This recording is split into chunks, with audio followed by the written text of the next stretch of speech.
Bellman-Ford is a name for a graph algorithm that finds the shortest path from a source node to all other nodes.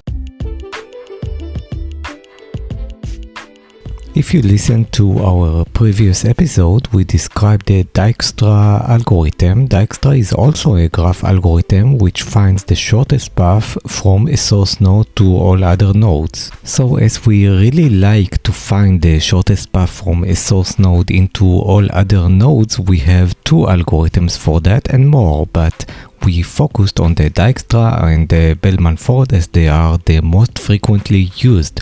Why do we need these two algorithms? Why doesn't the Dijkstra algorithm is enough? Because the two algorithms can help us find the shortest path from a source node into all other nodes. They both calculate the shortest distance. You take a source node where you are and you calculate the shortest distance to all other nodes. The thing is this, one algorithm can handle negative weight. The algorithm that cannot handle negative weights in our graph, which means that we can potentially have negative cycles in our graph, is the Dijkstra algorithm.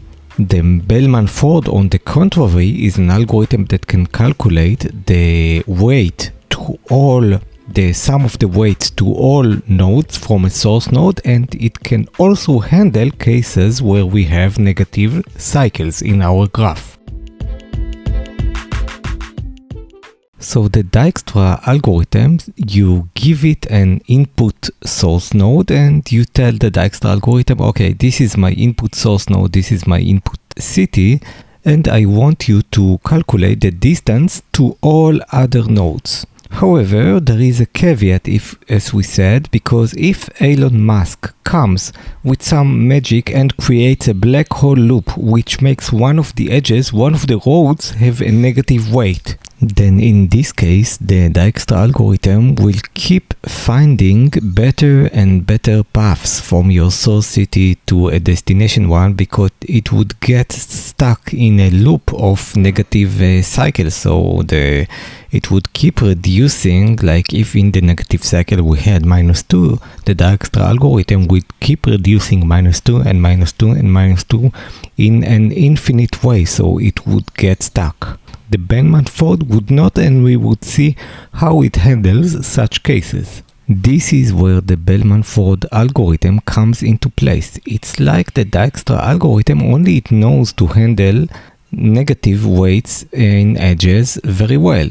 The Dijkstra algorithm has an issue handling negative weights and cycles. The Bellman-Ford algorithm target is also to find the shortest path from a single source node in a graph to all other nodes. When we discussed the Dijkstra algorithm, we saw that it's moving forward and it's quite efficient in a manner which is very similar to BFS. It's not strictly a BFS, but it's like swooping the graph. The time complexity of the Dijkstra algorithm was very good. It was the time complexity of the number of edges plus the number of vertices, and all this times a linearithmic time based on the vertices. A linearithmic time means that if v is the number of vertices, then this is O of v log v. So you basically take all the components, all the edges, count them, the number of vertices, count them, and time this with a min heap, a linearithmic time. Because the way that the Dijkstra algorithm worked is that it wanted to find in each iteration the vertex with the minimal time to it, and in order to find the vertex with the minimal time to it used the min heap, and it did this for all the edges and vertices. However, if the graph is having a negative edge weights, then the Dijkstra algorithm does not take good care of it. It would simply fail. The Dijkstra algorithm is simply not intended for graphs with negative edge weights. The reason for the above short time complexity is that the Dijkstra algorithm simply scans the graph in a rather BFS way. It's not a strict BFS. There are rules to which vertices to visit next, which vertex to visit next. Take the minimal one, this is why we had the heap. but it's like swooping the graph. You can imagine it swooping the graph from the source node into all other nodes. So it's just scanning it. And this is the reason that we have the time complexity of number of edges plus number of vertices, because it's just scanning all of them, and in each iteration it finds the minimal vertex. This is why we time all this with the linearithmic time of the vertices. We choose the next node for which to recalculate the weight into it, and we choose the one with the minimal weight. So a min heap is excellent choice for this. To recap the steps for the Dijkstra algorithms, they were these. In the first step, we initialized all the distances to infinity. In the next step, we picked a node and calculated the distances to all adjacent nodes. And then we picked the next node with the minimal distance, and this is why we use the min heap. We repeated this for the adjacent nodes and the calculations. And the final result would be the shortest path from a source node to all other nodes. So as the Bellman Ford algorithm can handle negative edges, it can also detect negative cycles. Why would we need actually to detect negative cycles? For example, what could be a practical use case for having negative cycles and for detecting them? If you do arbitrage trading, this means that you can find that you could make money from thin air by selling on a stock exchange with high rates and buying on another low stock exchange. You buy Bitcoin from an exchange where they sell them for low, and you sell the Bitcoin on another exchange for a high price. This is an arbitrage. This is like a negative cycle. This is like a cycle because you continue this cycle. You take money from one stock exchange, you sell on the other one, and then you take back the money into the previous stock exchange and buy again at a lower price and then sell on the high price. This is a cycle that we have on our graph. And of course, if we find out that our graph contains a negative cycle, then to the target node, this would mean that there is no real shortest path, or the shortest path is actually minus infinity. So while the Bellman-Ford algorithm can handle negative weighted graphs and the Dijkstra cannot handle it, there are some shortcomings to the Bellman-Ford algorithm. It would take an additional time complexity. Nothing comes for free. The Dijkstra algorithms, after all, makes fewer assumptions about the weights and about the graph, no negative weights and no cycles. When we have negative weights, it's possible for a negative cycle to exist, and the Dijkstra algorithm would not be able to finish because it would find better and better paths to target nodes. This would mean a negative infinity path to a target node.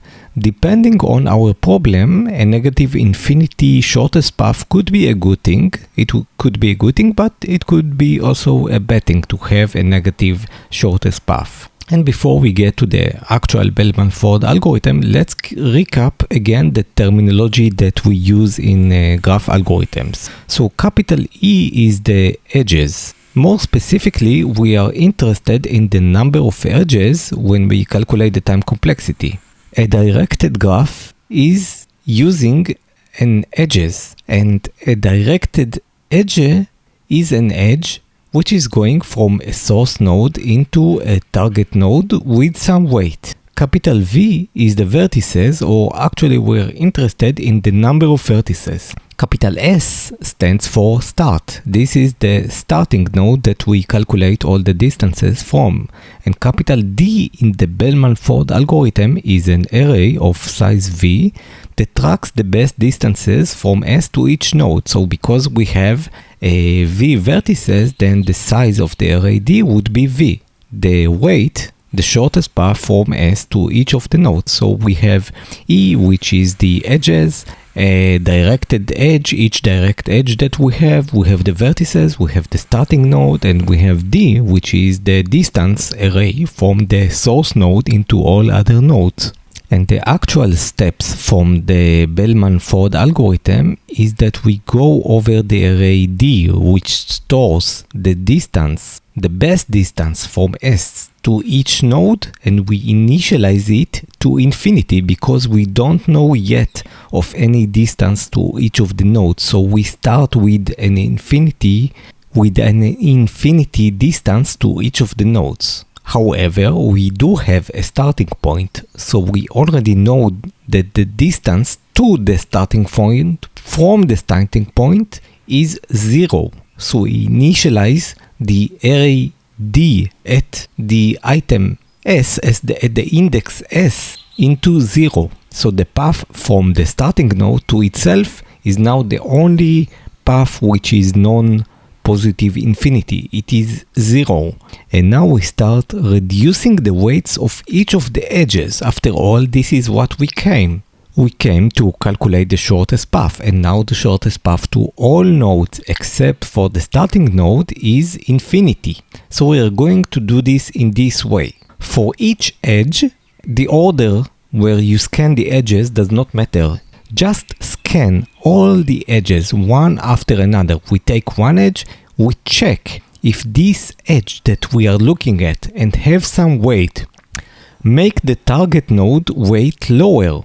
If so, replace the target node path from the beginning to the lower number, and we repeat this the whole process for v minus 1 times. So let's repeat this. We have an array D which contains all the shortest path to all the vertices. We initialize it with positive infinity except for the starting node where we initialize it to 0, and then we start scanning all the edges.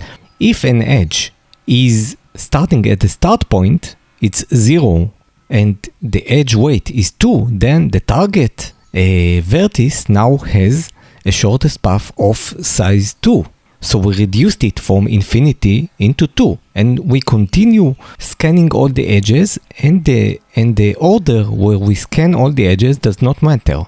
But we switched all the graph only one time. We need to do this to repeat the whole process v minus 1 times. This is where the Bellman fold has a much higher complexity than the Dijkstra, because the Dijkstra swooped to the graph once, and the Bellman fold swoops to the graph v minus 1 times. When we do this process, we are going to update all the weights, because any weight would be smaller than infinity, which means we initialized originally all the weights to positive infinity.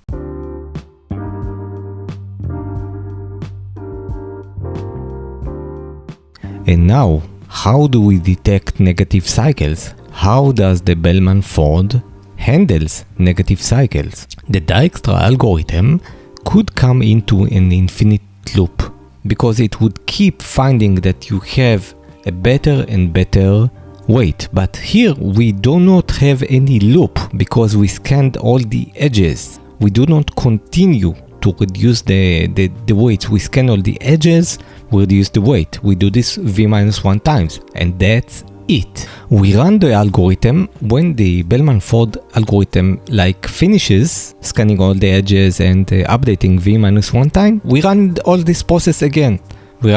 We scan all the edges another time, v minus 1 times, and if we see that any node value changed to a lower size, then we update that node to having a cost of negative infinity, because we trust that, and it can be proved that the Bellman fold algorithm, when it runs on all the edges v minus 1 times, it would find the minimal cost not based on negative loops.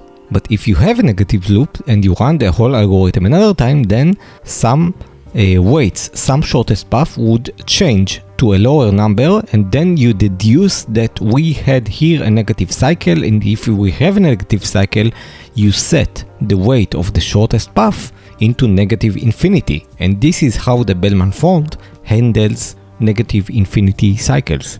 So at the end, remember, our target was to find the shortest path from a source node into all target nodes. So at the end of running this algorithm, we simply return the array D, which contains all the shortest path, all the weights from the source node into all target nodes.